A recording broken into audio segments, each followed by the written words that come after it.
Et merci d'être sur Football 79 pour cette première émission. Nous sommes aujourd'hui à Saint-Sauveur et à mes côtés pour alimenter ce premier débat, Franck Leboeuf, le consultant Football 79. Salut Franck. Bonsoir Luc. Saint-Sauveur nous accueille, donc je vais d'abord saluer son président Alain Noireau. Bonsoir Alain. Bonsoir. Et son entraîneur Patrice Andrion. Bonsoir Patrice. Bonsoir. À ses côtés, on a Mathias Lombe, entraîneur de Montcoutan. À ma gauche, j'ai Xavier Bonneau, entraîneur du FCB. Bonsoir. Et Maxime Laurie, entraîneur-joueur de Aubin-Orthez. Bonsoir. Bonsoir messieurs, puis merci d'avoir répondu à cette première invitation. Un petit sommaire, bien entendu, on va parler de tout ce qui se passe au niveau départemental dans le foot, c'est-à-dire qu'on va passer du district jusqu'à la Ligue 2 et on va essayer de détailler, de parler des clubs, de parler des résultats, de ce qui va se passer dans les jours à venir, évoquer les relégations probables, éventuelles et autres. Mais avant, hier soir il y avait quand même un joli match de football, je pense que vous l'avez tous regardé. Je voulais avoir un peu votre avis sur ce parcours du PSG, notamment ces deux dernières confrontations contre le FC Barcelone. Parce que, la question qu'on peut se poser légitimement aujourd'hui, est-ce qu'il méritait de passer, Président? À mon avis, on a vu un très bon PSG, et un Barça en dessous de sa valeur certainement, un peu moyen. Dépendant un peu de Messi, d'ailleurs, quand Messi est rentré. Il a juste fait peur, il n'a pas fait grand-chose, mais il a permis l'action du but et puis l'égalisation. Mais sur le match, sur les deux matchs, je pense que Paris a pratiquement mérité ce qualifié. Sur les deux matchs, c'est un peu le ressenti. Puis quand on lit la presse, différentes presses, Paris n'a vraiment pas démérité. Franck, on a vu le match ensemble hier soir. C'est le ressenti français, moi, d'un point de vue, on va dire, consultant, parce que c'est comme ça que tu m'as présenté, Luc. Pour moi, la qualification barcelonaise est logique, dans la mesure où, d'un point de vue technicité et tenue de ballon, même si, comme le citait le président Noireau, on a vu un Barcelone en dessous de sa valeur, mais malgré tout, ça reste une référence sur le plateau européen et dans le monopole, la possession du ballon, même si les Parisiens ont été honnêtes au travers du jeu et sur les quelques occasions et buts qu'ils ont pu marquer, pour moi Barcelone méritait de passer. On a reconnu l'équipe parce que c'est des grands joueurs, il y a beaucoup de grands joueurs dedans. Maxime, vous avez vu le match, vous? Oui. Après, je pense que un peu comme vous, c'est que Paris méritait gagner, mais Paris sans Messi en face, c'est 3-1, et Paris avec Messi en face, c'est 2-0 pour c'est factuel. Voilà. Et je pense que Messi, dès qu'il est sur le terrain, fait la différence, et il fait vraiment du bien à son équipe, même s'il ne fait pas grand-chose. Il libère complètement ses coéquipiers. Et il fait la différence rien qu'avec ça. Il apporte offensivement, il faut très peu, mais après les autres savent jouer avec lui et ça fait la différence tout de suite. Moi j'ai eu l'impression en regardant le match, dès que Messi était rentré, il a fait en recul plus de 10 mètres. Et puis au lieu de défendre à 20-30 mètres des buts, il se sont mis à défendre devant leur surface et là ça a fait... Un petit mot, Xavier, par rapport au match que tu as vu, je suppose? Oui, je l'ai vu. On a fait l'entraînement assez tard, mais j'ai vu la majorité du match. Je pense que c'était peut-être la période où il fallait les prendre. Ils n'ont pas eu la maîtrise technique habituelle, Barça. Donc je pense que sur les deux matchs, je suis d'accord avec toi, ils n'ont pas été à leur niveau, ou avec le président. Donc ils n'étaient pas à leur niveau forcément, et PSG a montré à élever eux leur niveau de jeu par rapport à ce qu'on voit dans le championnat de France, où collectivement, des fois, je trouve que ça laisse à désirer. Là, je trouve que collectivement, Paris a vraiment fait deux bons matchs sur le plan collectif. Et s'est procuré les occasions, il aurait fallu qu'ils soient plus efficaces pour passer, mais c'est vrai qu'ils peuvent avoir des regrets parce qu'ils ont eu les opportunités de passer, les occasions. Mais j'ai trouvé un Barcelone moins fluide dans le jeu, avec moins de possession que d'habitude. Donc c'est vrai, je pense que c'était vraiment la bonne période pour les prendre. Et je suis pas sûr que ça se renouvelle par le futur, parce qu'ils ne seront peut-être pas à ce niveau-là pour les demi-finales ou finales ou l'année prochaine. Donc là, c'était vraiment, je pense, la période à les prendre, parce qu'ils n'étaient pas forcément à leur niveau. Donc des regrets, je pense, parce que c'était la bonne période pour passer. Ouais, alors que moi, je voyais peut-être un fin de cycle avec Barcelone. C'est-à-dire que voilà, ils se sont fait attraper, ils se sont fait accrocher sérieusement par Milan, notamment à domicile. Là, ils se sont accrochés par Paris, qui soi-disant était un tour en dessous. Est-ce que c'est pas une fin de cycle quelque part, Mathias? C'est que je sais pas, parce qu'ils ont toujours la même façon de jouer avec des gens qui vont arriver, qui auront la même philosophie de jeu, donc je sais pas si c'est une fin de cycle ou comme on dit, tant qu'il y a Messi dans cette équipe-là, je pense qu'on peut mettre n'importe qui à côté, ça va toujours marcher. Après, on sait quoi dans l'avenir. Après, sur le match d'hier, c'est sûr que Paris peut avoir pas mal de regrets parce que il fallait les prendre hier, quoi, mais les occasions, il faut les mettre. Mais ils n'ont pas mis. Ouais, et puis défensivement, il y a pas mal de blessés, il faut pas oublier. Donc ils cherchent leur défense, donc la stabilité c'est la défense. Et c'est vrai qu'on les sentait friables, on sentait que dès que Paris attaquait, il pouvait se passer quelque chose. Ce ne sera pas forcément le cas quand ils vont récupérer tous leurs défenseurs. Je ne pense pas que sur une fin de cycle. Moi, on parle beaucoup de Messi, mais j'ai trouvé moi Iniesta impressionnant sur les 2 matchs. Il est impressionnant, et tant qu'ils ont ce jour-là aussi, il n'y a pas que Messi. Iniesta, franchement, chapeau sur le match d'hier. Je l'ai trouvé beaucoup plus fort que Messi, même si Messi n'était pas 100% qui est rentré. C'est un joueur sur les 2 matchs, moi, qui me fait grosse impression. On en parle moins que Messi, mais pour moi, en étant coach, je trouve qu'il est aussi important que Messi dans ce Barça. Et Iniesta, justement, qui a évolué beaucoup côté gauche. Je ne sais pas si vous avez remarqué dans le match, toujours aller chercher les ballons côté gauche. Et puis il avait beaucoup de mal à Jallet. Je ne sais pas si vous avez vu la même chose que moi, Patrice. C'est clair. Jallet, je dis ça parce que Jallet, c'est quand même de Sévrien. C'est Charente. À la base, ouais, mais il a évolué au Chamois. Ouais, c'est clair qu'Iniesta, je rejoins Xavier, c'est pour moi le meilleur joueur mondial. Il va mériter le ballon d'or au moins une fois. Bon, je pense que Messi, c'est quand même le côté psychologique. C'est lui qui a fait chavirer le match, surtout sur le côté psychologique. Autant sur ses partenaires que sur l'adversaire. Par contre, je trouve qu'un Xavi est en recul quand même, parce que c'est quelqu'un qui avait quand même... C'était quand même le meneur de jeu par qui passait beaucoup de ballons, et hier soir, on l'a très peu vu, je trouve. Muselé peut-être aussi. L'association, enfin je sais pas, moi j'ai trouvé Thiago Motta hier excellent quoi. Peut-être, ouais, mais c'est quand même quelqu'un qui court beaucoup sur le terrain, qui est toujours disponible, Xavi, et hier soir, moi je l'ai très peu vu. C'est vrai. Peut-être dû à l'organisation parisienne. Hein. Ouais, puis peut-être un manque de fraîcheur aussi à un moment donné dans la saison, hein, parce que tu es ok toi, Xavier. Hein, il se peut que, voilà, même si ça reste Barcelone, ils ont le droit aussi à un moment de réfléchir un petit peu. Hein. On les a tellement vus hauts et beaux, je dirais, depuis quelques saisons, que là, tout le monde se pose des questions en disant, toi, fin de cycle, un coup de moins bien, ça reste des êtres humains, et c'est ce qui fait aussi un petit peu le charme du football, quoi, en fait. Hein. À un moment donné, même s'ils ont été supérieurs sur la scène européenne depuis 3-4 ans, on s'aperçoit qu'ils peuvent aussi se faire bouger, se faire bousculer les uns et les autres. Je crois qu'ils n'ont pas la position suffisante en Espagne, parce que quand on voit Fabregas et puis il s'appelle Pedro, ils ont mis 5 buts en championnat avec elle d'avant, contre chez Mallorca, je crois. Est-ce que si, dès qu'ils arrivent dans une équipe qui a un potentiel niveau Ligue des Champions, défensivement comme Paris, on ne les voit plus ces joueurs. Donc je pense quand même qu'il leur manque peut-être un peu de bon devant.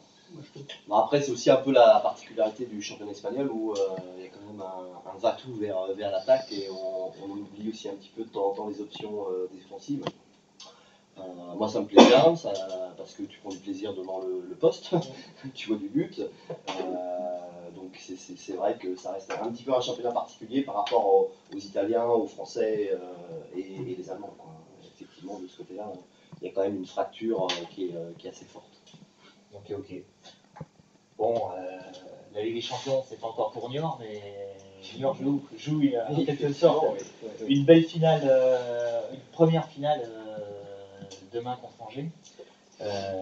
Niort n'est pas forcément au mieux de sa forme, même s'il propose un super jeu. Bon, comment va se passer cette fin de saison, Franck? Qu'est-ce qu'ils doivent jouer? C'est une fin de saison délicate, hein, comme a été leur championnat depuis la première journée, avec une équipe de Niort qui, à ce jour, a donc 34 points sur 31 matchs joués. Donc la lacune qu'on ressort au travers de leurs statistiques, ce sont le nombre de matchs nuls qu'ils ont effectués depuis le début de saison. Et ça, c'est vraiment un point faible de leur côté. J'ai que des coachs à ma droite et à ma gauche, et on sait pertinemment que vaut mieux enchaîner 3 ou 4 matchs par des victoires, et quitte à en laisser filer un de temps en temps, plutôt d'enchaîner des matchs nuls. Hein, c'est vraiment le point faible cette année de cette équipe-là, non pas sur la qualité du jeu, hein, mais sur proprement dit le résultat. Et donc on a aussi appris une nouvelle par rapport à l'équipe du Mans qui a priori, selon les rumeurs, serait sauvée d'un point de vue financier. Donc ce qui ne fait pas forcément l'affaire de nos amis niortais. Franchement, je pense qu'il va falloir qu'ils bataillent jusqu'au bout et ça va être très très compliqué. Est-ce qu'ils ont laissé passer des matchs, à votre avis? Est-ce qu'ils ont raté des grosses occasions à des moments? Est-ce que vous avez suivi Ouais, j'ai suivi un peu le résultat un peu de loin parce qu'on joue, on est souvent occupé de nos clubs, donc on suit ça de près. Mais c'est pas simple parce que je rejoins Franck, quand on fait beaucoup de nuls, on n'avance pas. Donc je pense que c'est une équipe, je pense que sur les 10 derniers, c'est une des équipes qui a le moins perdu. J'ai pas les stats devant moi, mais je suis pratiquement persuadé. Ouais, c'est ça, Xavier, hein. Tu sais, ils sont à 9 défaites, tu vois, 16 nuls. Et effectivement, quand tu faut remonter jusqu'au 10e, qui lui, il n'a que 8 défaites. Ouais. Donc des fois, il faut mieux, j'en discutais un peu avec le staff, il faut mieux prendre des fois un 3-4-0 où ça remet tout à plat. Le fait de ne pas perdre, à un moment donné, ils ont enchaîné, ils ne perdaient pas beaucoup, ils ont enchaîné les nuls, donc il n'y a pas forcément une remise en question, parce qu'ils ne perdaient pas, ils jouaient bien, comme tout le monde le dit, qu'ils ont un beau jeu, ça joue bien, ils n'ont pas trop perdu, et le fait qu'ils sont peut-être un peu endormis, il aurait mieux fallu peut-être prendre 3-4-0, repartir et puis enchaîner après sur une victoire plutôt que de faire 3 nuls.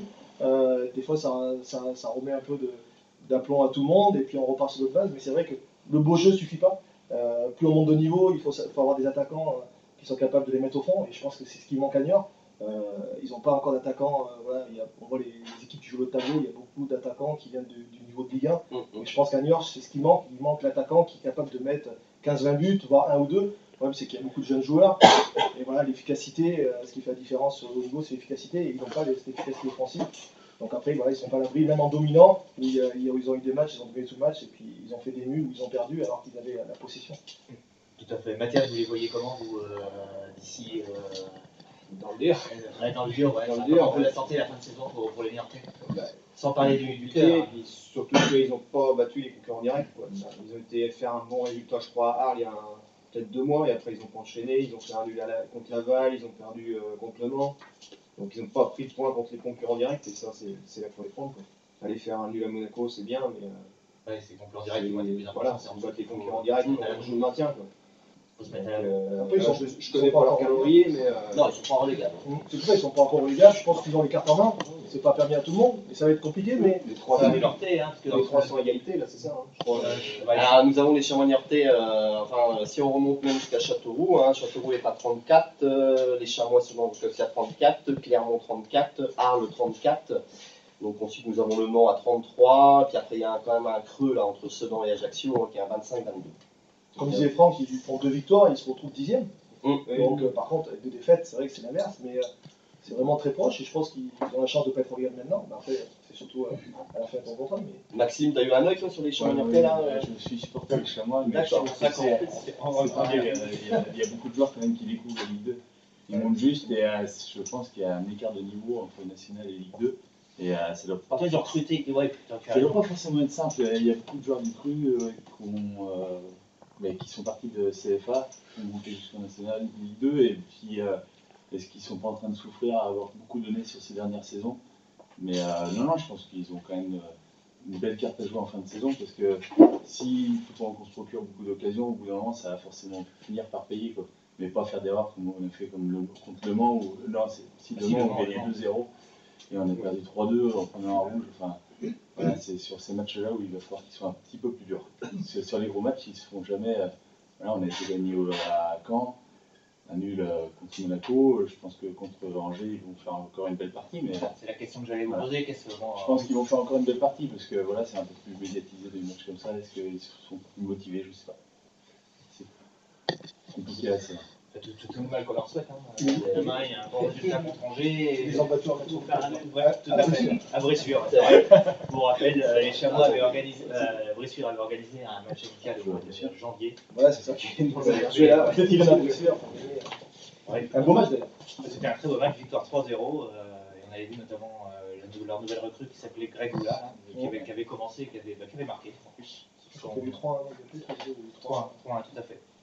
Tout à fait, tout à fait. Donc, en tout cas, souhaitons-leur bon courage. Hein. Bah, surtout un maintien, c'est important Un pour le maintien département. on en a besoin. C'est une locomotive. Dans la Ligue, on a Ouais, on n'a aucune équipe on n'a aucune équipe. professionnelle. Si, une. Pendant un moment, on n'en avait aucune. Non, et puis bon, si on pousse un petit peu la chose un peu plus loin, il y a tout le nouveau projet du centre de formation qui se remet en place. On a vu que le soutien du conseil général s'est activé cette semaine. Donc, non, c'est très très important pour le département. On était pas dans tout à fait. Et puis ça va rayonner autour. Ça rayonnera chez nous, ça attirera. Voilà. Bon, on va repasser au local, on va quitter la Ligue 2. Alors, on va se concentrer sur nos affaires, entre guillemets, nos affaires de tous les jours, nos affaires de tous les week-ends. Lundi soir, je crois, s'est déroulé le tirage des coupes départementales. On va passer rapidement sur la coupe Chapeau d'abord. C'est essentiellement des réserves, hein, bien entendu, qui la jouent. Mais j'attire quand même votre attention sur Saint-Cerbouillet qui met sa deuxième équipe, sa réserve, toujours en coupe, pour ce week-end. C'est-à-dire qu'ils font une super. Ce club fait vraiment un club qui explose en ce moment. Quoi. Depuis quelques années, je ne sais pas si vous les suivez, les montées. L'année dernière, il était en 3e division. Ça fait Il s'est formé depuis le début. Ils ont eu une grosse formation avec les jeunes et ça se répercute après dans le niveau senior. C'est depuis plusieurs années qu'ils travaillent avec ça. Et nous, on a la première dans notre poule et c'est que des jeunes de moins de 25 ans et ça joue énormément ballon. C'est chouette à les voir jouer parce que ça se déplace, c'est agréable. Voilà. Et la réserve, c'est exactement pareil.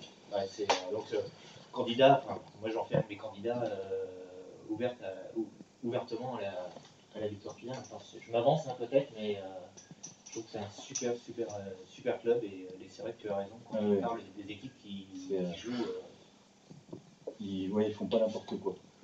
C'est vraiment structuré au niveau de l'école de foot, je pense. Bon, on va suivre, il faudra qu'on aille découvrir avec Nouveau 79 ce club. Pourquoi pas. On passe à la Coupe des Deux-Sèvres. On a la chance ce soir d'avoir Maxime qui représente au Bar Hortel, qui connaît beaucoup des équipes qui évoluent.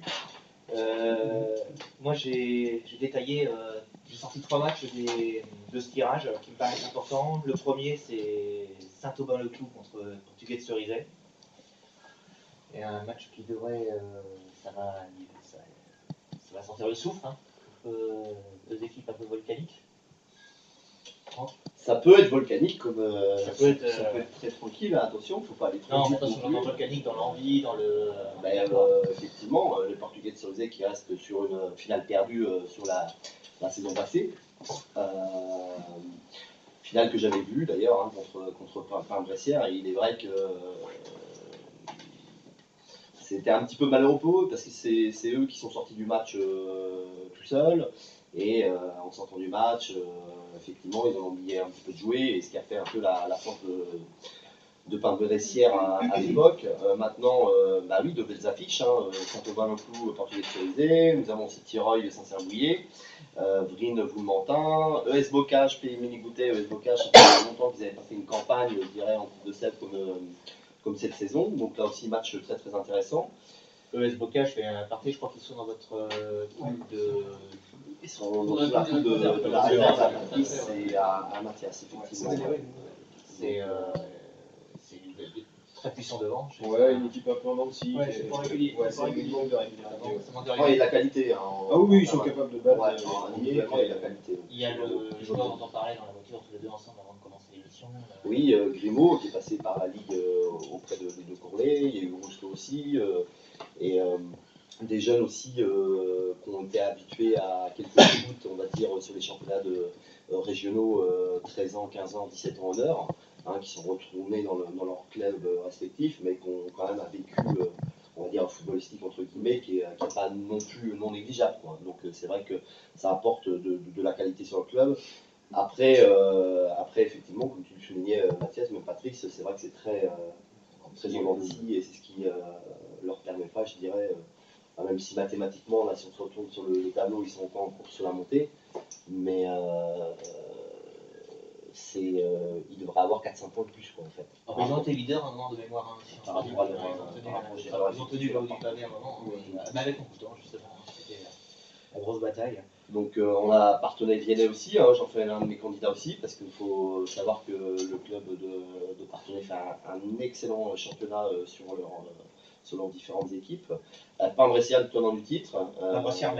Est-ce que ça va être doublé pour Rossel avec son départ pour la future saison?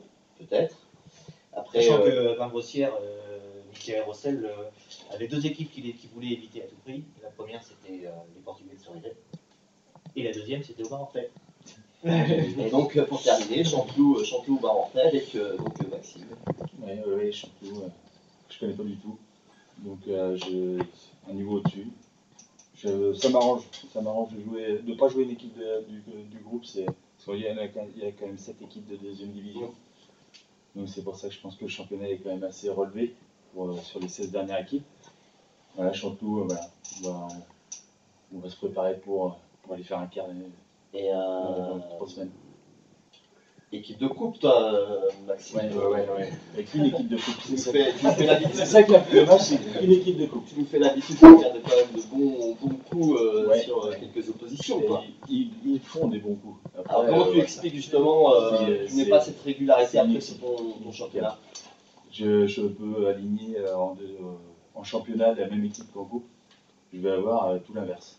D'accord. C'est-à-dire, à Parthenay, on est capable d'aller prendre 4-1 en étant inexistant et de faire 8 jours après battre une DH.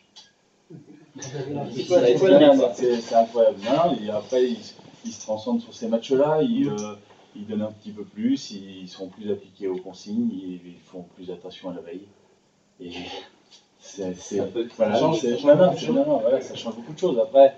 Et puis ils aiment ces matchs-là, quoi. Ils savent les prendre. Maintenant, ça fait plusieurs années qu'on fait les parcours en coupe, ils savent comment jouer contre ces équipes-là. On sait qu'on n'aura pas le ballon, mais que la moindre opportunité, il faut la saisir. Voilà, ça nous a réussi. J'espère que ça va nous réussir au coup des essais. C'est un objectif caché Ça sera moins caché Non, oui, caché, oui et non, mais l'objectif numéro 1 avant tout, c'était le championnat. Je pense que là, maintenant, c'est cuit. Saint-Cyrbou, il y a 12 points d'avance et c'est totalement logique. Après, maintenant, c'est vrai qu'on n'est plus que 16 équipes, il reste 4 matchs pour aller en finale. Voilà, faut y aller. Hein. Et puis, voilà, je pense que sur l'ensemble de ces 3 dernières années, on mériterait quand même d'aller chercher un petit truc. Pour les gars, ce serait quand même assez sympa pour le club, ce serait vraiment les dirigeants, voilà. On va essayer. Mais bon, un match de foot, c'est jamais fini. Donc, oui, aller chercher, comme vous dites, même si une petite finale, et ainsi de suite, un petit quelque chose. Parce qu'on en discutait tout à l'heure, vous appreniez qu'en fait vous ne partiez pas cette année que la Ligue ne faisait pas la petite finale entre les deux petits. Ceux du district, et en fait ils ont arrêté cette année. Ça fait 50 ans qu'ils la font et cette année ils ont décidé de faire autre chose. Et on connaît les raisons de cet arrêt? C'est en fait ils l'ont remplacé par une journée des éducateurs ou un truc comme ça. Que c'était trop compliqué à organiser 3 matchs dans l'après-midi. Mais c'est hyper décevant parce que c'est vrai que on s'était accroché à ce petit challenge d'aller chercher la finale, d'emmener tout le club sur l'île de Ré. En plus, voilà, c'est sur tout un week-end, ça aurait été sympa. Réserver les mobiles. Ouais, ils étaient presque réservés. Avec une autre équipe des Deux-Sèvres ensemble, un bus commun. Et puis voilà, après ouais, c'est vrai que ça a été une déception. Mais la Ligue a décidé, c'est comme ça. On va pas revenir. Non, on ne reviendra pas en arrière. Je suppose que vous, en tant qu'entraîneur de Ligue, vous allez suivre à partir de vraiment de maintenant, c'est 8e, quart, demi et autres. Oui, c'est à partir de ce moment-là que ça devient intéressant. Quand on est en 8e, c'est là qu'on fait les tours jusqu'au bout. Avant. Oui, et puis, je sais pas, il y a des périodes où on ouvre un peu les yeux, on regarde ce qui se passe sur le terrain, on regarde les joueurs et autres. Je pense que c'est les bons moments pour avoir une bonne façon de voir un concentré de bons joueurs évoluer. Oui, puis ça permet de voir des équipes qu'on ne voit pas spécialement évoluer, qu'on n'aura pas l'occasion de voir. C'est vrai qu'on entend justement Barentais qui est l'équipe de coupe. Moi j'habite à La Chapelle, donc c'est vrai que si j'ai l'occasion d'y aller, j'irai faire un petit tour pour voir ce que ça donne. Oui, c'est vrai, je suis occupé, mais c'est occupé. Mais c'est vrai que ça permet de voir des équipes, quoi, donc c'est bien. Au district.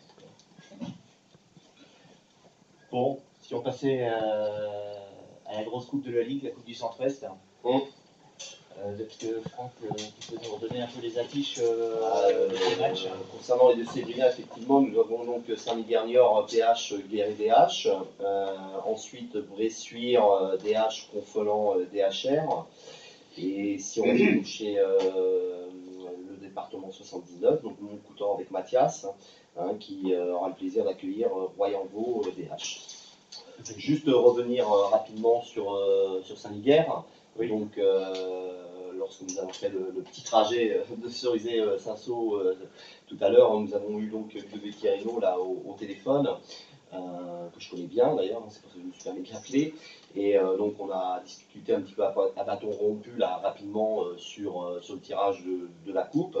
Grosso modo, il explique que c'est pas forcément sa priorité du jour. Lui, ce qui le concerne, c'est plutôt l'accessite, on va dire, de faire la bascule entre la PH DHR, parce qu'ils sont, ils sont situés en tête de classement avec 5, même s'ils ont pris un tout petit peu de retard là, parce qu'ils ont été un petit peu dans le dur sur 2 matchs. Cependant, ça reste sa priorité. Voilà ce que nous en disait Ludovic, pour être un peu rapide et clair par rapport à tout cela. Mais ce qui n'empêche qu'il ne laisse pas du tout, tout de même de côté donc Guéret, il a commencé à prendre des renseignements. Je pense qu'il viendra vers toi, Xavier. On lui envoie très volontiers. Je pense qu'il viendra vers toi par rapport à quelques sources d'informations que tu pourras lui donner.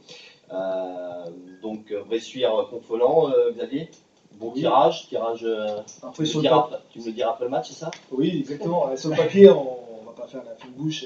Sur le papier, c'est un bon tirage, mais comme tu te dis, on sait souvent après le match si c'était un bon tirage ou pas. Ça aurait pu être pire, on voulait éviter de se déplacer. Ouais, c'est à domicile. Donc là, c'est à domicile, c'est une équipe inférieure, même si En voilà, difficulté.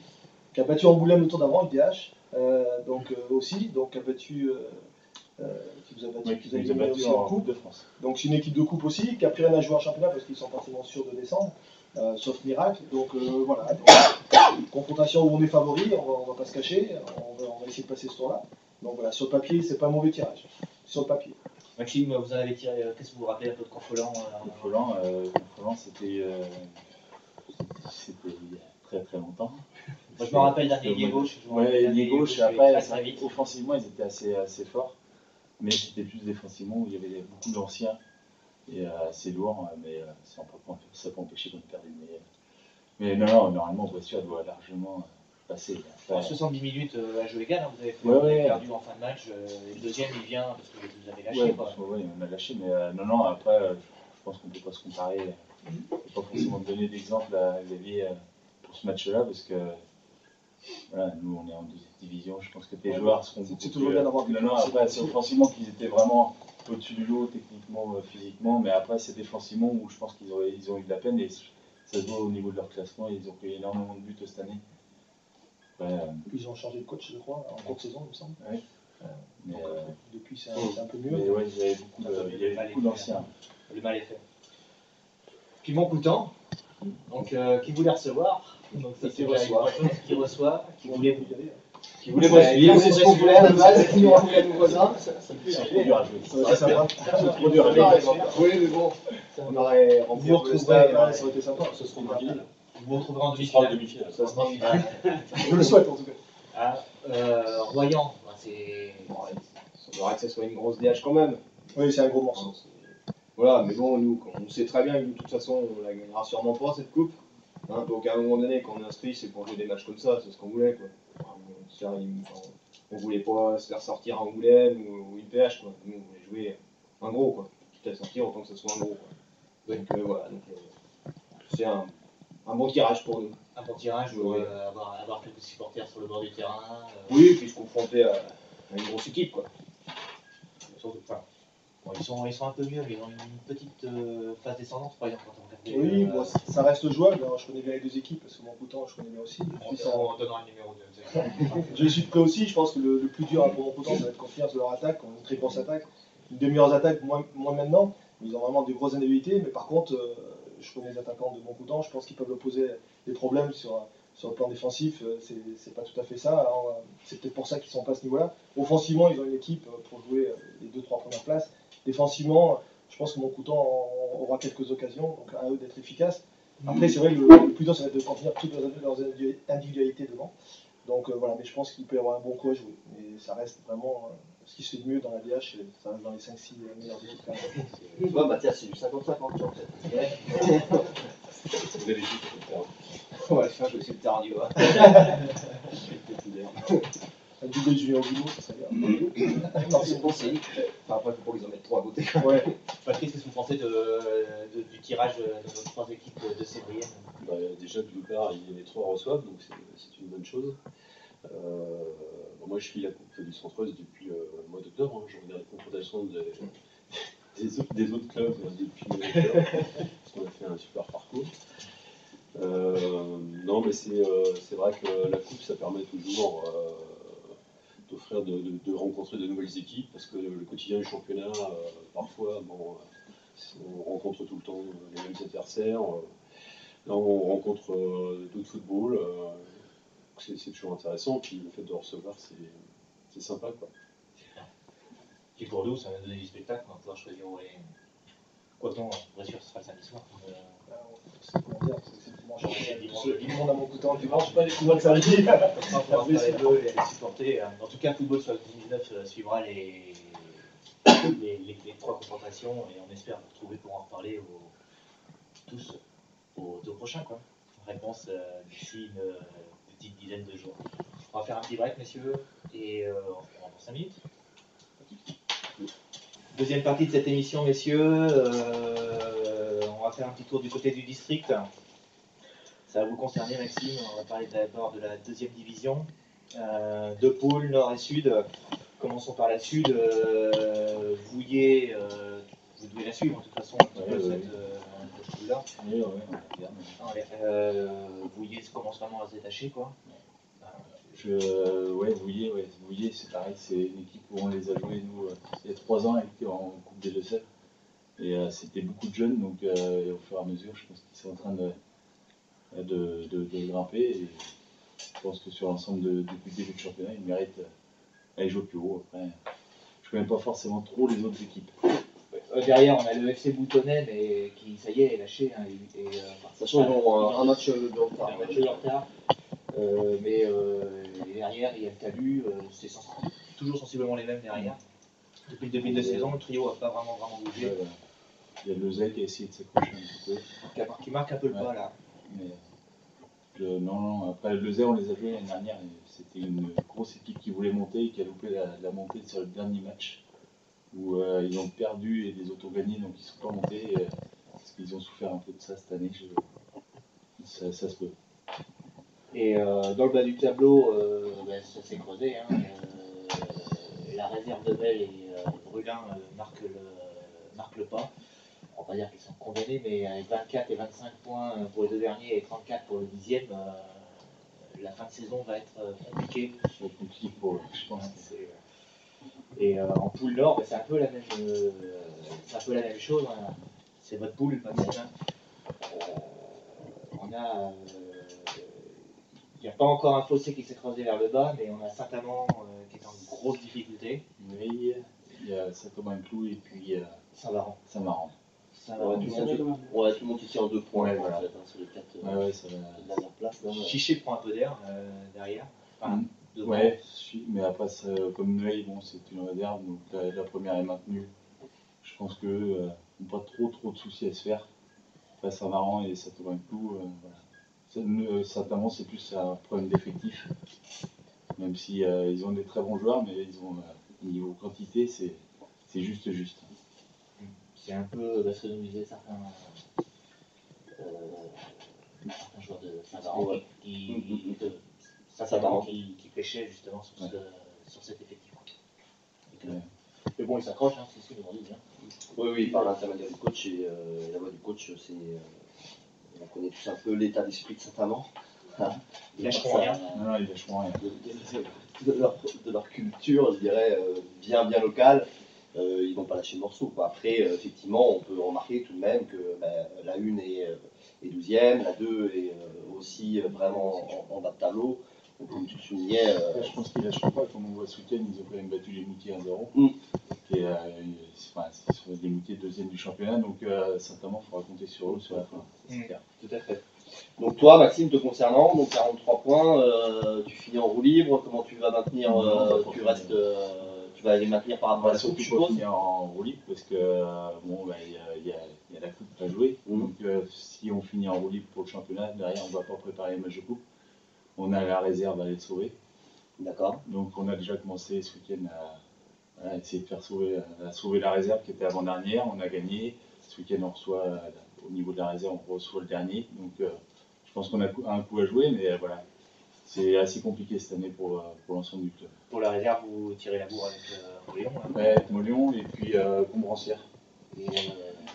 Puisqu'on est sur les réserves, on peut peut-être parler aussi de la réserve de Mathias et de Patrice, qui évolue dans le championnat de 3e division. Rapidement, on en discutait tout à l'heure, Patrice. C'est clair que nous, vu le fossé qu'il y a avec la première, c'était un objectif de jouer comme le haut de tableau. Mais manque d'investissement de l'effectif réserve, qui fait que fin septembre, on a 6 points de retard et le championnat était mal démarré. Donc là, je pense qu'on a notre place au milieu de tableau. On a bien réagi, le groupe a bien réagi. On pouvait revenir à la bagarre.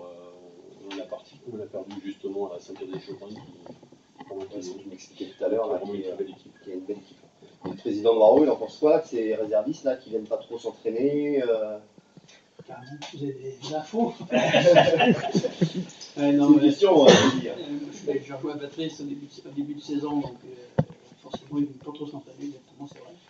Et pourtant il y a des joueurs de qualité, mais ne s'entraînant pas beaucoup. On a fait le premier match ici comme Saint-Pierre, on a déboulé pendant 1 heure, sans marquer, et il a des quarts d'heure sur les genoux, on a fait un but. Donc c'était déjà 4 points de retard sur Saint-Pierre qui est en tête aujourd'hui. Et puis on a eu un mieux après, évidemment, quand ils enchaînent les matchs le dimanche, comme on a des joueurs d'une certaine qualité, certains qui jouent quelques fois au-dessus, voilà. Au bout d'un moment, quand tous les dimanches, en s'entraînant une fois, pas tous, mais 7-8, ils ont un rythme en jouant régulièrement, puis ça permet de gagner des matchs. On a fait une bonne série, là, je crois, de 5 buts de suite, avant de perdre contre Saint-Pierre. Si on gagnait Saint-Pierre, on a encore un petit espoir. Maintenant, on est à notre place par rapport à. C'est le 4e leader différent, 4e ou 5e leader différent dans cette poule A, justement, 3e division. Ils sont tous passés, Saint-Pierre, le CLCV, Montboutan, Bocage et Cerizay. Voilà. Montboutan, justement, qui était très bien parti, puis qui est annoncé comme la grosse équipe de la poule. Mathias a quand même la particularité où la 1, la 2, la 3 sont quand même sur le podium. Oui, non, mais c'est très bien. C'est une bonne fin de saison qui s'annonce. Après, je ne sais pas s'il y aura quelque chose au bout, mais au moins la fin de saison va être passionnante. C'est vrai qu'on était plus pour les réserves. On était bien parti avec cette réserve-là.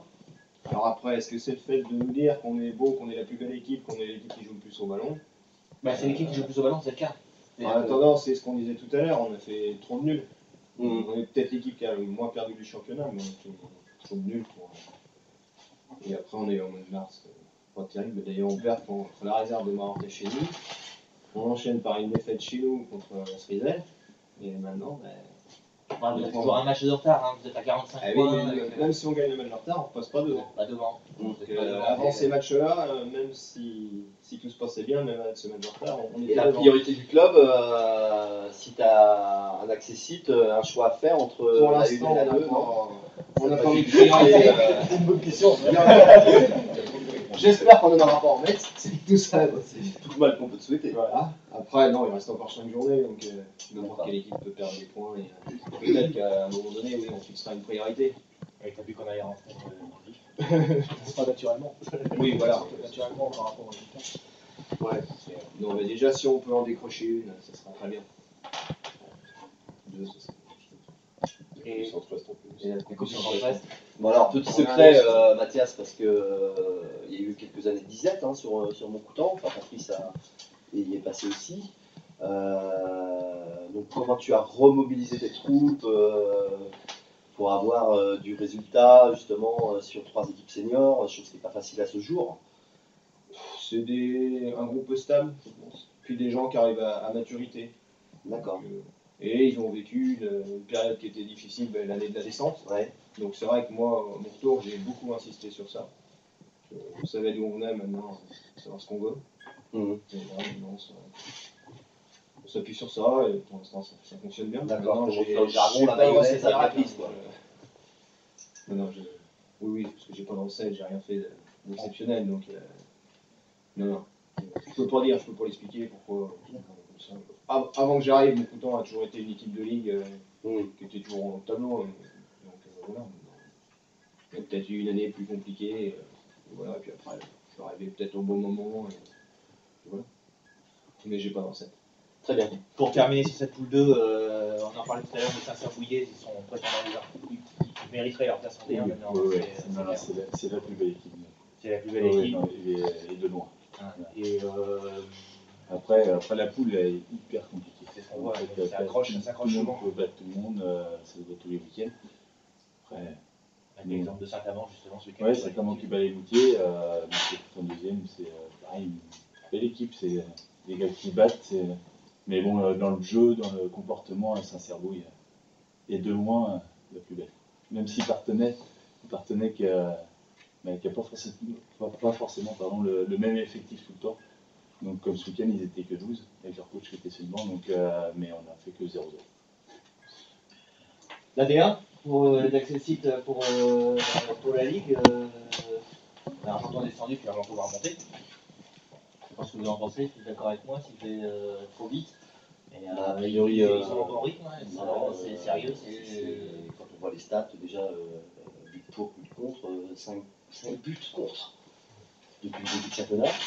Je pense qu'il y a un gros travail qui a été effectué par Joël Trassard depuis le début de saison maintenant.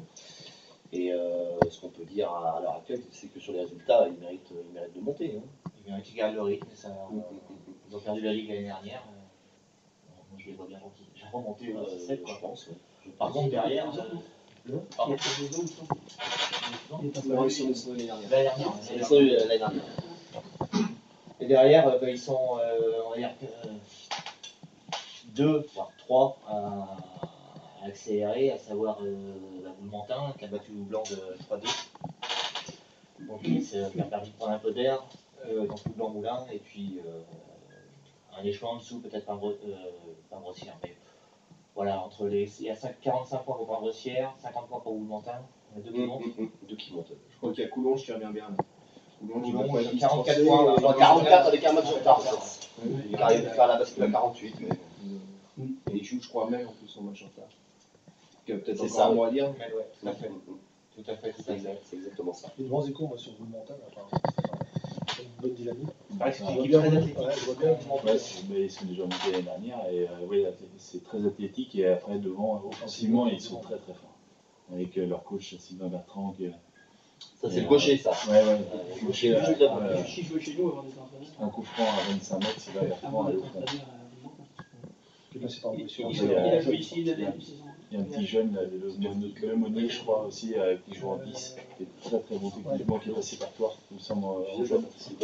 Mais non, c'est que des gens du coup de Boule-Mentin, il me semble. Oui, tout à fait, c'est ça. Vraiment, c'est des gens du coin, ils se connaissent tous, et ça fait longtemps qu'ils travaillent ensemble, donc je pense que ça paye au. Ça paye.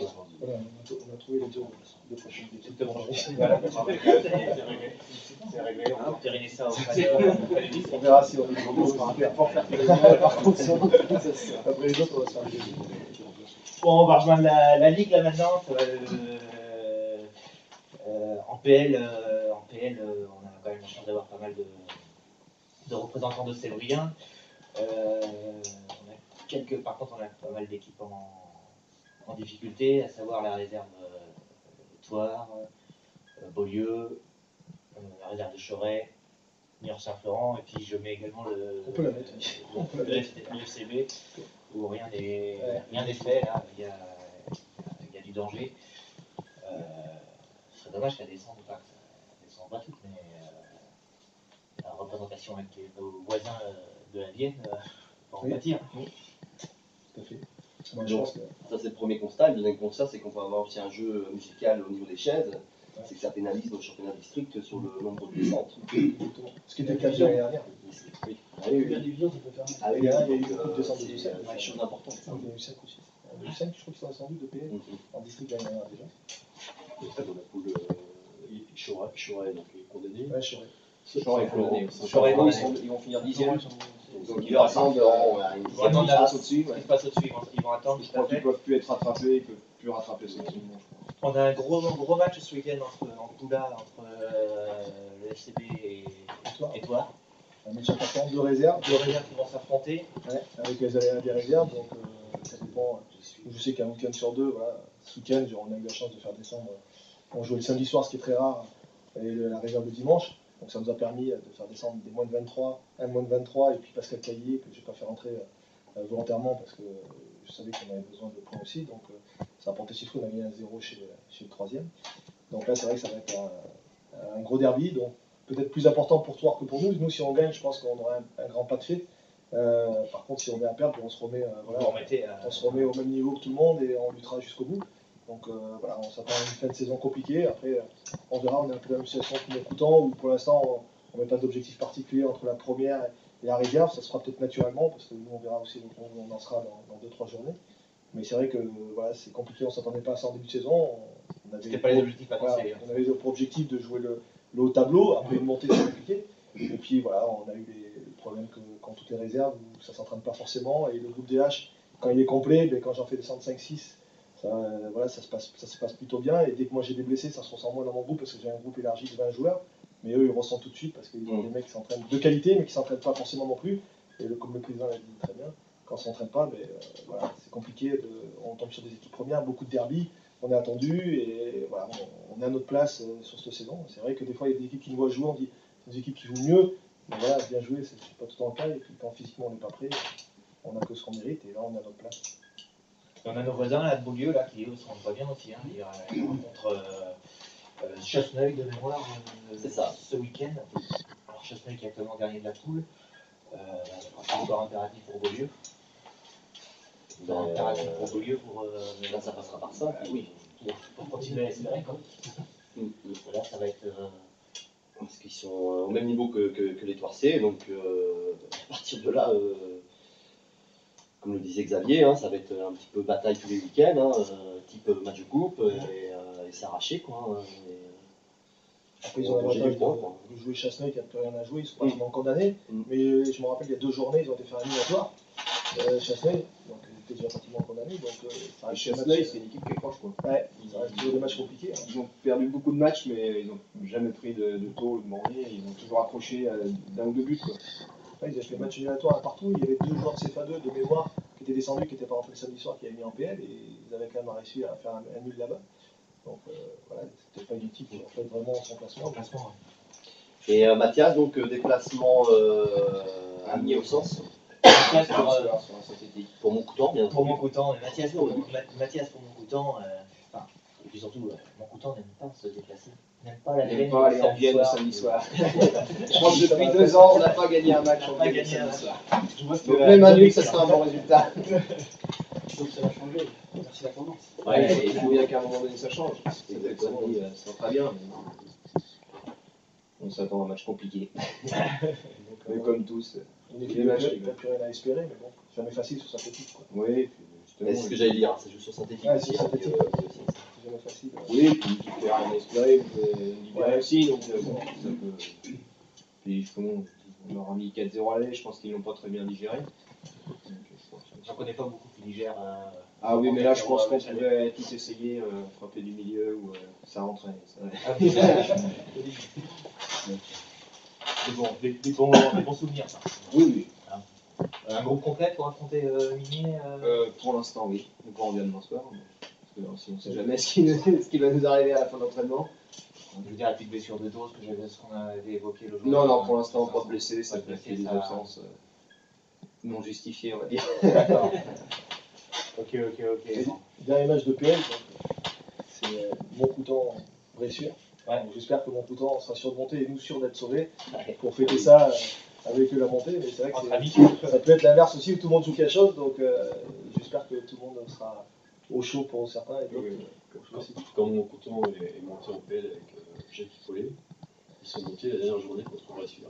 Ils avaient marqué à la 85e. Aussi, Moi j'en ai entendu parler. J'en entends parler en ce moment de ce match-là.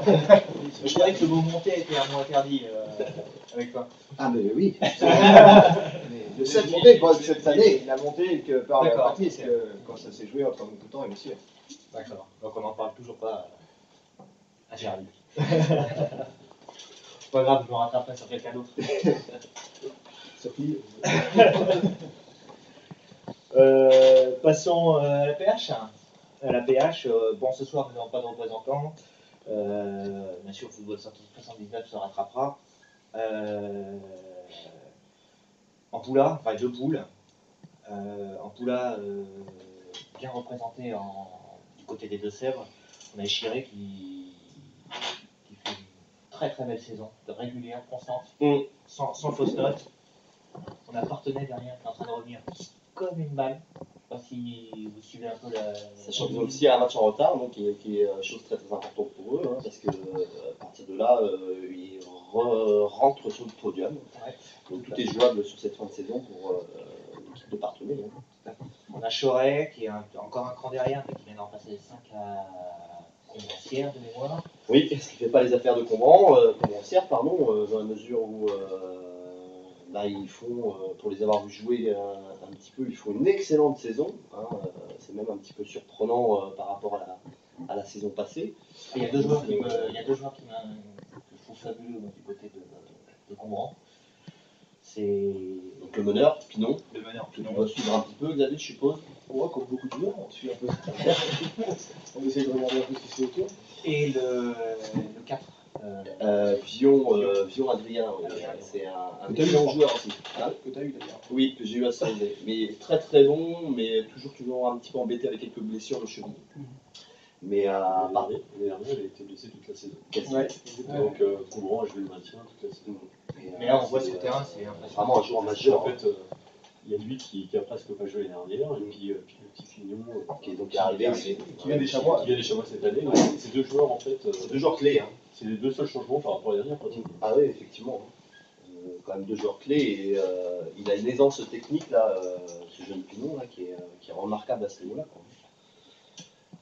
Qui semble donc marquer un peu le pas à la Combencière, c'est dommage de se faire décrocher à si près.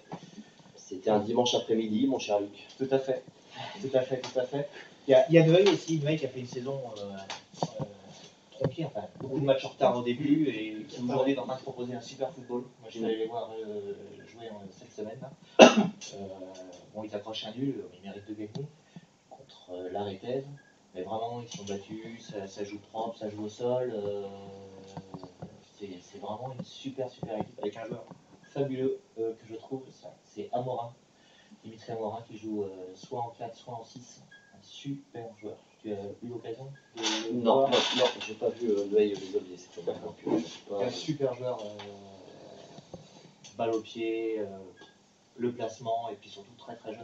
Donnons à Xavier, je pense qu'il a une petite fiche d'information. Non, mais par contre, j'ai noté ça de près. Ça peut être toujours intéressant. J'ai pas eu l'occasion d'aller les voir. C'est pas un nouveau joueur, non, il joue depuis quelques années. Oui, il joue depuis quelques années, je veux dire là il est vraiment en train de. Il éclate. Il éclate, je l'ai vu en début de Il saison. joue à regarder. Donc c'est Poule A qui est énormément représenté dans nos clubs de Séville. 7 clubs. 7 clubs. Capitaine, je sais pas s'il était capitaine encore. Il était pas, c'était le 8 Benoît. C'est notre Benoît qui était. Tu suis un peu la. Oui, je connais beaucoup de joueurs de Neuil, vu que je travaille sur Neuil, et c'est vrai que leur saison a été complètement tronquée à cause de ce début de saison où ils ont joué, je crois que c'est 5 matchs jusqu'au mois de décembre, un truc comme ça. 5 ou 6 matchs où. Ils n'ont fait que courir voilà, derrière. Ils ont fait que courir. C'est pas évident de mettre des choses en place, en plus son entraîneur est arrivé juste. Et, Teddy Lorenzana. voilà, et je pense que c'est dommage pour eux parce qu'ils avaient quelque chose à jouer. Vu Aujourd'hui, leur fin de saison, ouais. elle est quand même assez belle, et c'est vraiment dommage pour eux sur le début. Tout à fait. Et de l'autre côté, on a Saint-Liguerre en poule B. Oui, on l'a en évoqué tout parlait, à l'heure avec Ludovic Guarino, qui fait une belle saison et qui joue l'accessite, comme on le stipulait tout à l'heure. Tout à fait. Avec les Portugais de Niort, juste derrière. Il y en a combien qui montent en justement depuis de PH à DHR? Alors, Lui, il peut y avoir le meilleur deuxième. voilà.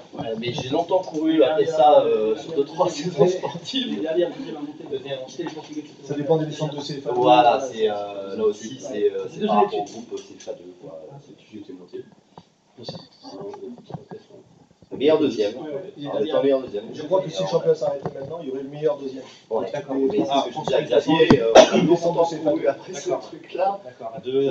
C'est à deux, après ça décale. Il faut y croire, le mieux, c'est En fait, c'est la CFA2 qui les termine. de la premier point, tu sais bien le mourir. Enfin, messieurs, voilà, on va arriver aux deux dernières divisions de la Ligue. On est donc à Saint-Sauveur. On va parler un peu de DHR. Super saison, pour l'ensemble. Troisième.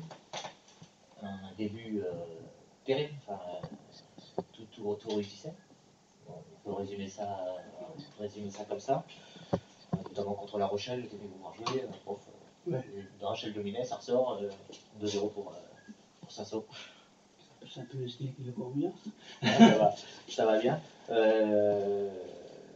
Vous avez un peu marqué le pas après, après cause. Je dirais qu'il y a eu cause et puis après ça a baissé un peu de l'effet.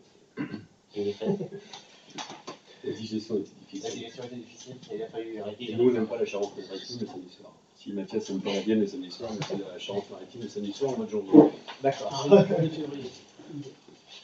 Déplacement à Périgny, tout ça, C'est au mois d'avril. d'accord. Mais sans dans le lit. C'est Jean Gilly, Cap-Nice, La Rochelle. Franck, il y avait. On a discuté un petit peu de préparation avec Patrice tout à l'heure. Moi, je suis toujours admiratif sur leur début de championnat. C'est chose récurrente et vous êtes toujours au sommet, quoi. Et c'est vraiment ce qui vous permet ensuite, je dirais, d'être un peu plus libéré sur cette fin de championnat en ayant un acquis de maintien très très rapide. Sans occulter aussi la qualité de ton groupe, hein. Je vous ai vu évoluer quand même quelques fois cette saison. Donc pour moi, ton animation système, c'est un bloc un peu bas. Tu as les frères Noirot, donc un c'est une flèche, l'autre est capable sur un contrôle orienté justement d'alimenter son frère. Même pied autour, ça se déplace bien. Techniquement, je trouve que l'équipe a énormément progressé. Je sais pas, toi, si tu as assez de recul par rapport à tout ça. Techniquement et tactiquement, je trouve que ton groupe a énormément progressé depuis 2-3 ans en fait.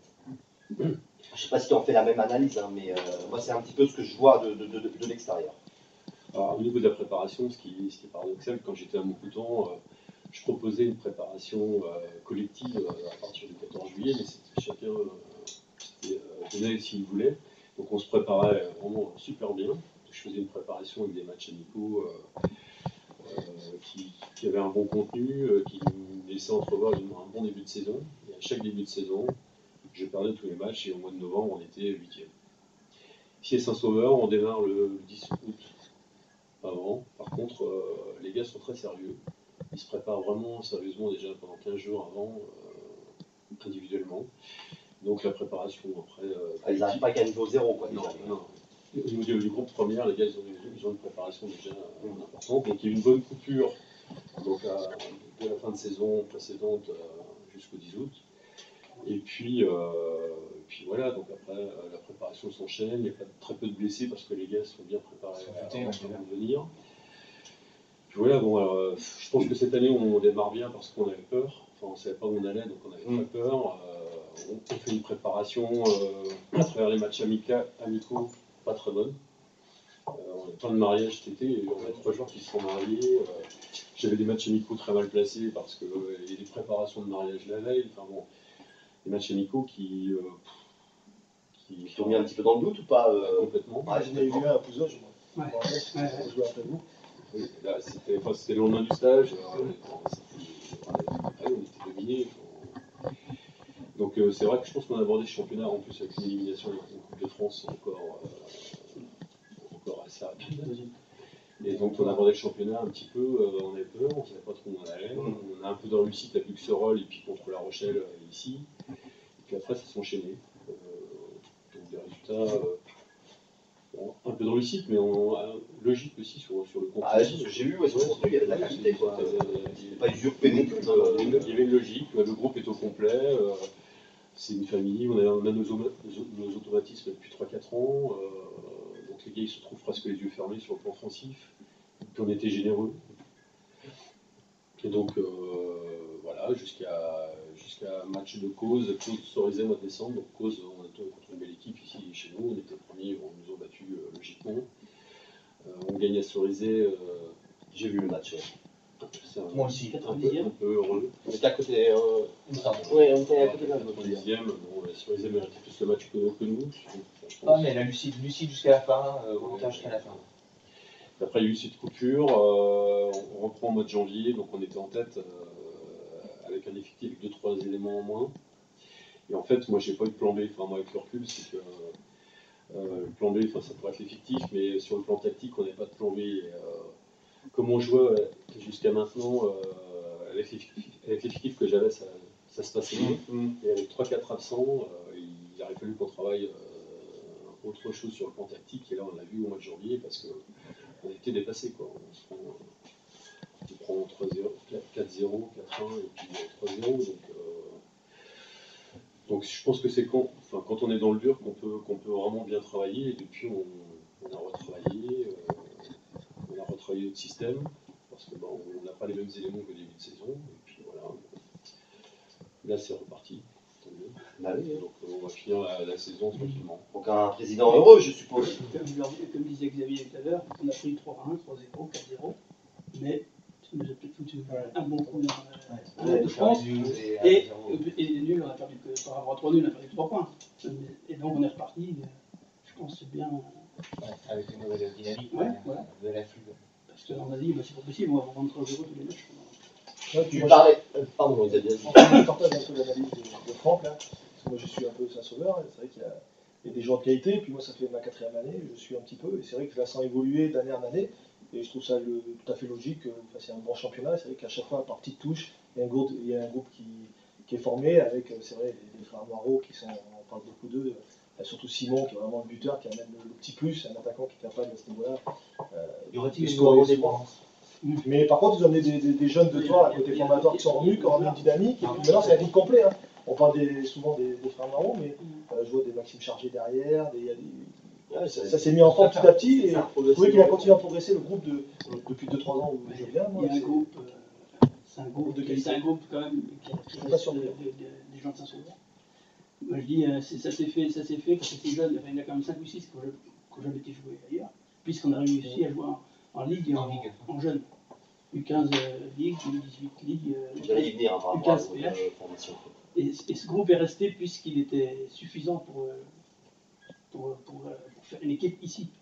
Après, maintenant, c'est vrai qu'il y a des joueurs qui vont se finir de se former à Toulouse ou à Bressuire et qu'on récupère. Donc ça complète bien ce noyau dur de 5 ou 6 qui sont toujours là depuis 10 ans. Hein, c'est un super parcours à Bardella, donc ils sont restés. Et on a mis des petites touches de recrues, pas forcément des clubs très hauts, mais des bons joueurs dans des clubs qui jouaient en 3e, 2e, sans jouer plus haut. Et qui prennent dans la mayonnaise. Qui prennent la mayonnaise, et puis des jeunes de qualité qui sont venus de Toulouse, Berge, Thibaut de il y en a 5 ou 6. Et bon, et puis l'apport du coach aussi au niveau, je pense, tactique, parce qu'on en manquait. On jouait voilà, le positionnement des joueurs, avec des changements de poste, mais rien, avec les mêmes joueurs. Bon, ben voilà, ça a payé. Ça a payé. Bon, après, il y a quand même vraiment surpris cette année. Président, vous parliez justement de joueurs locaux. Donc, vous axez, il y a un gros effort qui est fait sur la préformation, la formation au club, ou alors c'est encore une de vos lacunes. Quelles sont les perspectives par rapport aux futures saisons? Disons qu'on a un potentiel beaucoup moins important qu'il y a une dizaine d'années, parce que c'est par rapport à la population. Saint-Sauveur, là, c'est les parents, c'est les gens de mon âge, donc nos enfants jouent, ils sont 27, ils arrivent à 26, 27 ans. On n'a pas le renouvellement en jeunes. Donc là, on est avec Feyenoord-Terre, on est associé avec Feyenoord-Terre au niveau des jeunes. Et nous, on doit avoir 45 jeunes et Feyenoord-Terre 45. D'accord. Donc on a une lacune, on n'a plus du 15. Nous, 15 qu'on avait, ils ont signé à Bressuire, c'est tout simple. Donc les mecs, ils voulaient jouer au foot, c'est normal qu'ils aillent jouer quelque part. Donc on doit en avoir 5 qui jouent à Bressuire, puis un qui joue à Beaulieu, je crois. Donc on a une lacune à ce niveau-là. On a une bonne équipe U18 parce qu'elle est montée en deuxième division, on est monté en première division, district, puis là, elle a fait un parcours correct. On a évoqué la formation. Mais de là alimenter des équipes des DHR, on est loin. D'accord. Donc après, il faut. Bon, voilà, on regarde nous aussi, quoi. Comme on disait, tout le monde regarde. Ouais, Mais bon. Ce qui est logique. Hein. On passe à l'ADH. Allez, on y va. Allez, on passe à l'ADH. On va titiller notre cher voisin Xavier un petit peu On là. va lui laisser un peu de répit. On va parler d'abord de nos amis chamois. De nos amis chamois qui sont toujours donc un match en retard, qui sont à 57 points, à 2 points derrière Angoulême avec ce match en retard, qui se déplacent à. Je me rappelle plus. Ils vont où chez les chamois ce week-end? Ah, je vais te dire ça. Ils vont à Cognac. C'est ça. Ils vont à Cognac. Cognac qui va chercher des points pour se maintenir. Ouais, ils sont pratiquement sauvés. Ouais, Chamois, Xavier, on est d'accord, hein, qui annonce la montée. Hein. Oui, oui. Hein. Ce qui est logique. Hein. Ouais. Chamois-Angoulême, pour moi, c'est les deux équipes qui sont vraiment au-dessus de la poule, tant au niveau collectif qu'individuel. Donc voilà, ça reste logique. Je pense que jusqu'au bout, ça se jouera entre eux. Bon, après, on a eu la chance de mettre. On va y revenir. On va y revenir par la suite, mais c'est vraiment deux belles équipes. Maxime, tu disais tout à l'heure que tu suivais les chamois. Tu suis également la DH? Ouais, je suis un petit peu ADH. Là, ils essayent de faire monter, donc il y a chaque fois 3-4 joueurs de pro qui sont quasiment en DH. Et il y a 15 jours, ils ont fait un faux pas. Le DH, ils ont été perdus il y a 15 jours. Ils ont fait un nul en Ils ont Angoulême. fait un nul en Angoulême. Bon, ils ont un match en retard. Ouais. Ils ont un match en retard. S'ils gagnent, ils reviennent à un point, je crois. Ils passent leader. Non, ils passent leader. Ils passent leader, donc voilà, après, voilà, je pense quand même que c'est la réserve, c'est une équipe pro. Ça fait 4 ans qu'ils doivent être 4-5 ans qu'ils sont en DH. Je pense qu'ils leur objectif c'est de monter, c'est clair. Pour attirer d'autres joueurs, ou c'est certainement plus simple de jouer en CFA2 pour attirer certains joueurs. Oui. Même pour la formation. Toute la formation, ça fait notamment, on en parlait tout à l'heure avec le centre. Donc Xavier, troisième, tu vas jouer les arbitres. Oui, on a commencé ce week-end d'ailleurs. Oui, on a vu ça. Félicitations d'ailleurs hein, par rapport au match. Ouais, donc c'est bien. Bon, après, avec un peu de réussite, ça fait partie du jeu, on en discutait aussi. Donc là, autant il y a des matchs qu'on maîtrise dans l'ensemble. Là, c'était loin de. C'était pas le cas, c'était au match. La première mi-temps, c'est vrai que c'était assez équilibré. Il y avait deux blocs qui se craignaient, où ça fonctionnait bien. Après, les espaces sont un peu plus libérés. On a passé 20 minutes en deuxième mi-temps où ils ont pris le dessus. Et même si, à mon goût, l'égalisation, c'est un peu une faute défensive de notre part. Et derrière, après, ils ont marqué le deuxième logiquement. On aurait même pu prendre la troisième, ils tirent sur le poteau et sur la barre. Et voilà, cette année, voilà, exactement. Ce qui fait notre force cette année, c'est qu'on ne lâche pas. On l'a vu à Niort, on a été dominé dans le même système. On perdait 2-0, on a réussi à gagner 3-2. Donc là, on a réussi à inverser la tendance. Donc tout le mérite en vient aux joueurs. Et puis nous, ça nous permet aussi de faire une fin de saison plus sympathique. Et puis rester accroché au podium, ça serait bien jusqu'au bout. Après, voilà, on est dépendant des résultats des autres. Et puis nous, on va prendre les matchs comme ils viennent. Et puis on verra bien par la suite. Ouais, avec le calendrier que vous avez quand même la possibilité de provoquer un peu de réussite. Ouais, facile, une heure chez nous, ça va être un peu agréable. Non, on a un calendrier compliqué parce sauver les gros. On a 5 déplacements sur les 7 dernières journées. On a la chance de recevoir Chauvigny et puis Niort, deux belles affiches, des équipes de haut tableau. Mais par contre, aller à Brive comme ce week-end, c'est pas simple. Aller à Aix, c'est pas simple. C'est ce que tu nous expliquais ce soir. C'est compliqué. Nous, par rapport au Chamois, j'ai des joueurs qui travaillent le samedi matin, qui se lèvent à 5h du matin et qui finissent à 18h. Après, il faut faire 4 heures de route pour aller à Brive. Ça va être le cas ce week-end. Vous partez à 13h voilà, 13h30 pour jouer à 19h. Donc c'est plus compliqué. Je pense qu'au Chamois et puis à Angoulême, c'est pas le cas. Donc c'est pour ça que tout le mérite à nos joueurs aussi de rester accrochés. Donc après, mathématiquement, tout reste jouable. On est compétiteurs. Voilà, on va pas laisser Angoulême et Niort se battre. Si on peut se mêler à la lutte, on le fera. Mais bon, on en sera plus déjà après la réception de Niort. Mais déjà Brive, ça va être compliqué parce que dans les têtes, voilà. Je me rappelle après avoir battu Niort, on a eu un coup physique parce qu'on a peut-être surjoué et après ça retombe. Vous avez laissé partir beaucoup de points après avoir fait des très très bons résultats. Il y a eu un nul, je crois, et puis le Cognac, un nul et une défaite coup sur coup à domicile. Avec des signes, on fait le monde, ainsi de suite, on est d'accord. On a tous des périodes creuses. Nous, c'est le mois de novembre-décembre, ça fait 2 ans où on perd nos points là. Ben vous tous, vous arrivez peut-être à faire une, Ouais, c'est ça, on dit saison. une saison complète. Hein. On essaie. Vous mettez Maxime pour la cour. Xavier, 4e saison là au FCB. Oui. Donc les discussions sont où? Tu re-signes? Oui, il a voilà, j'ai renouvelé mon accord, ça fait ma 4e saison, donc 2e année en DH, donc c'est bien confirmé. Je craignais un peu cette saison parce que la première année, quand on monte, on est sur la dynamique, les joueurs sont concernés, on a un peu peur, on ne sait pas ce qui se passe, donc tout le monde est dans la préparation est assidu. Et là, la 2e année, on a toujours un peu peur cette 2e année, donc c'est bien d'avoir confirmé.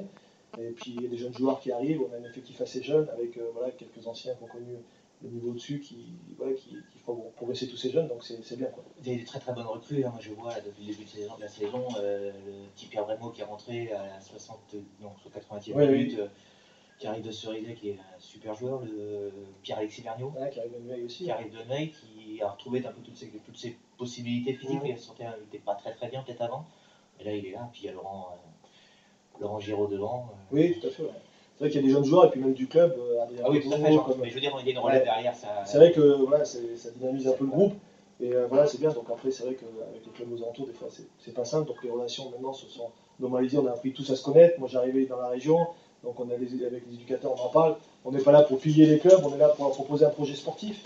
Et puis comme des jeunes joueurs, Franck a été aussi à Cerizay, comme le petit Pierre Brémaud, donc qui avait 18 ans, on savait qu'il avait potentiel, il a encore une marge de progression. Donc on est là pour les faire progresser. Le but, c'est pas d'aller prendre des joueurs de 29-30 ans pour piller les clubs aux alentours, c'est vraiment de faire venir des jeunes joueurs, de les faire progresser.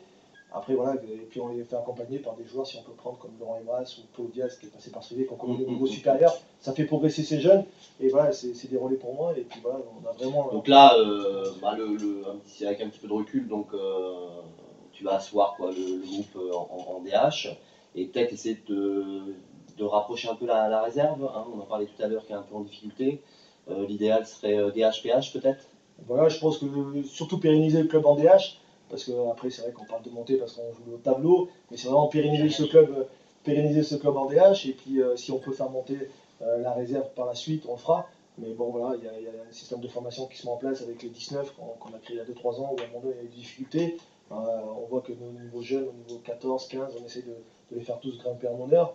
C'est compliqué, et je pense que tout ça, au fur et à mesure du temps, ça montera naturellement, et la PL, dès que les jeunes vont alimenter cette PL plus régulièrement, elle montera peut-être logiquement en PH, mais on s'aperçoit que pour monter en PL, mon Coutan est bien placé pour le savoir. C'est pas simple, il y a beaucoup de derby, ce sera pas simple, mais au moins garder nos deux équipes ligues, c'est important. Important. Et vous, en tant que voisin du Bocage, vous suivez un peu le Bressuire, le parcours et tout? Oui, oui. On est dans la même poule de réserve, donc forcément on suit ce qui se passe aussi au niveau de la première. On regarde toujours les joueurs qui font les navets, surtout quand on joue contre eux, c'est sûr que c'est là. Mais oui, c'est le club phare du coin. Hein. Soir, mais bon, soir un peu plus loin, donc enfin pour nous, en boutant, donc ça on s'intéresse plus à la suite que soir. Ce serait bien pour le Bocage d'avoir un club en CFA2, hein, faut pas là tu prêches un convaincu, hein. Toute la locomotive le sait, hein. Ça va monter les clair, niveaux, apporter des joueurs. Clair, hein. Alors après, Xavier, c'est vrai qu'il peut y avoir quelques querelles de clocher dans notre Bocage, mais c'est ce qui fait aussi son charme. Oui, tout à fait. C'est ce qui fait aussi son charme, de temps en temps sur les bancs de touche, ça peut piquer un peu. Non, mais c'est important quand même, c'est important justement qu'on ait Une équipe phare. Une équipe phare de la DHR, de la DH. Si Mathias peut accéder à la PH, c'est très bien. Après, on s'aperçoit aussi, au travers du discours de Maxime, qu'il y a de très très bons clubs de district, avec de bons joueurs sur ces clubs-là. Donc, non, c'est très bien pour notre. Ils ne feront pas ces performances sans avoir de la qualité. Exactement, c'est très très bien pour notre football bocquin, on va dire. En tout cas, messieurs, cette émission se termine. L'agenda, c'est simple, c'est les Chamois en tête qui reçoivent Angers demain soir pour la future échéance. Tout sera à suivre sur Football 79. Franck et moi, on vous remercie, Président. Merci au Président Laurent de l'avoir accueilli. Tout à fait, pour cette première édition. Et que de bonnes choses pour vous tous. Hein. Et je terminerai en disant que si vous aussi vous êtes intéressés, chers amis footballeurs, pour nous accueillir pour une future émission, c'est avec grand plaisir, et vous contactez le boss. Les coordonnées sont sur le site www.football79.fr. Voilà, merci à tous, et puis à bientôt. Merci. Au revoir.